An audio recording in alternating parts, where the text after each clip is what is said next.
너무 나쁜 언니였어요. 나쁜 딸이었어요. 그런데 그 시절에는 굉장히 어린 아이였거든요.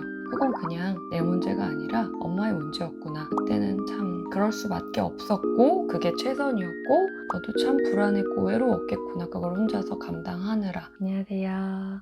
심리학자 이짜입니다. 오늘은 제가 최근에 읽은 책 한 권을 여러분들이랑 함께 좀 얘기를 나눠보고자 합니다. 책은 생존자들이라는 책인데요. 캐서린 길디너라는 임상심리학자가 쓴 책이라고 해요. 그래서 캐나다에서 25년 동안 상담을 하시면서 다양한 분들을 만나셨을 거잖아요.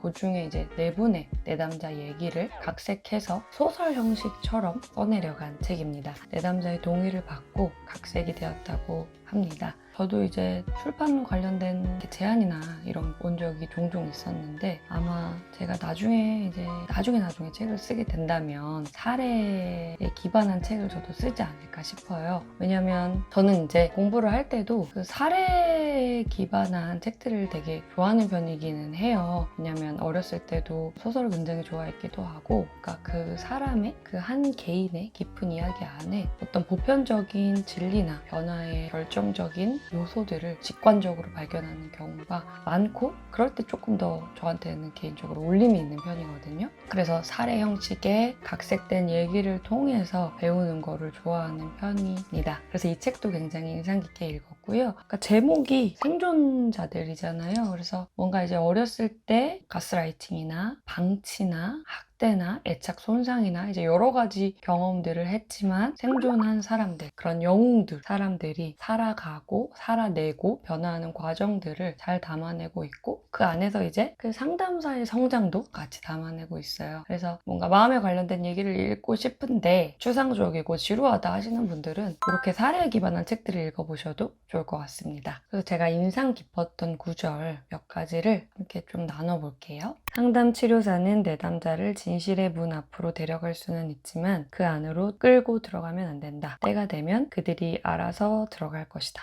그러니까 이제 상담을 하면서 항상 이제 깨닫게 되는 부분인 것 같아요. 우리가 뭔가를 끌고 들어가서 그거를 보여준다 한들 그 와 닿지도 않고 되지도 않고 의미도 없다라는 거죠. 왜냐면 결국에는 이 상담이라는 것의 목적이 어떤 해답을 줘서 그걸 안고 가는 게 아니라 앞으로의 삶을 잘 살아갈 수 있는 어떤 힘을 기르는 거잖아요. 마음 근육 같은 건데. 그래서 스스로 어떤 패턴이나 답을 발견해 나가는 과정들이 굉장히 중요해지게 되고요. 물론 이제 많은 분들이 오셔서 답을 주세요라고 하는 경우가 굉장히 많아요. 왜냐면 굉장히 힘든 상태고 되게 막막하고 빨리 지금 해결책을 찾아서 해결하고 싶은 마음이 크신 고통스러운 상태이기 때문에 지금 이런 게 있고 이렇게 해보시면 됩니다 라고 얘기를 한들 바로 이제 저항이 올라오십니다. 그게 이제 마음의 준비가 아직 안 된 거죠. 그 마음의 근육이라고 말씀을 드렸잖아요. 그러니까 아직 내가 거기까지 발달이 되지 않았는데 제가 어떤 깊은 부분을 바로 얘기를 해드린 듯 전혀 와닿지 않는 거예요. 그러니까 그 표면부터 그 아래로 차근차근히 이제 들어가는 그 과정들이 필요한 거죠. 그래서 항상 그 상담사랑 내담자랑 이렇게 박자를 맞춘다라고 할까요? 그 조율하는 과정이 되게 중요한 것 같아요. 그래서 이런 얘기를 좀 같이 해보면 어떨까 해봤는데 저항이 올라오신다 라고 하면 한 발 물러났다가 또 계속 이렇게 조율하는 과정을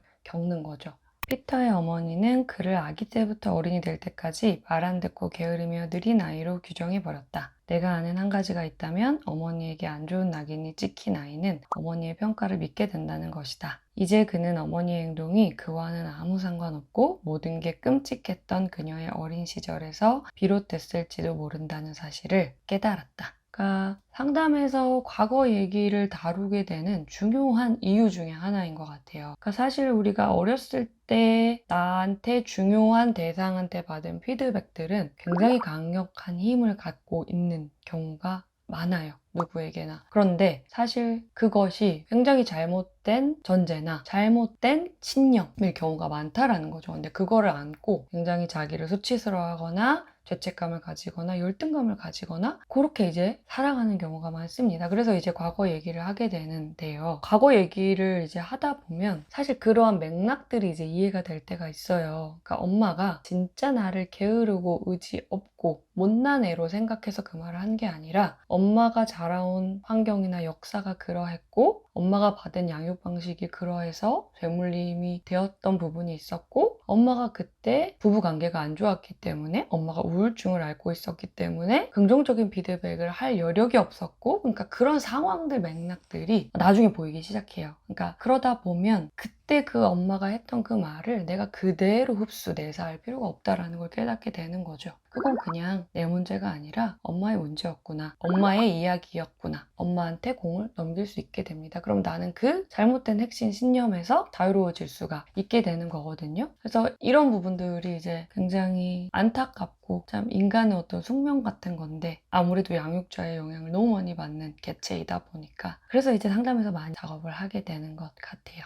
다음 문장 또 읽어볼게요. 로라가 느끼는 큰 수치심은 9살이라는 나이에도 좋은 엄마가 될 수 있다는 착각에서 비롯된 게 분명했다. 우리의 가장 지독한 고통은 잘못된 전제에서 시작될 때가 많다. 그녀는 자신도 어린아이였고 그 일을 맡기에는 부적합했다는 사실을 받아들이지 못했다. 상담하다 보면 이런 얘기를 이제 많이 듣거든요. 그때 제가 아빠를 말렸어야 됐는데, 아빠를 막았어야 됐는데, 제가 그때 제 동생들을 잘 케어했어야 됐는데, 전 너무 나쁜 언니였어요. 나쁜 딸이었어요. 라고 이제 얘기를 하는 경우가 많아요. 그런데 사실 그분도 그 시절에는 굉장히 어린 아이였거든요. 부모의 보살핌을 필요로 하고 적절한 양육 가이드가 필요한 잘 모르는 게 너무 많은 굉장히 작은 그런 아이였다라는 거죠. 근데 그거를 싹 잊고 다 할 수 있었는데 못했다라고 생각하는 경우가 생각보다 굉장히 많습니다. 이 책에서도 이제 그 구절을 읽으면서 되게 동의가 되기도 하고 또 상담에서도 이제 그러한 과정들을 함께 얘기를 나누면서 타당화를 하는 것 같아요. 그때는 참 그럴 수밖에 없었고 그게 최선이었고 사실 나도 너무 불안했을 상황이었겠구나. 너도 참 불안했고 외로웠겠구나. 그걸 혼자서 감당하느라 그런 얘기를 나누는 이제 과정들이 많이 있게 됩니다. 요즘에 사례집을 되게 많이 읽고 있어요. 지금 축적된 책들이 좀 많은데 읽기 중독이어가지고 또 재미있게 읽은 책이 있으면 함께 나눠보도록 하겠습니다. 네, 오늘도 들어주셔서 감사하고요. 저희 다음 영상에서 다시 만나요.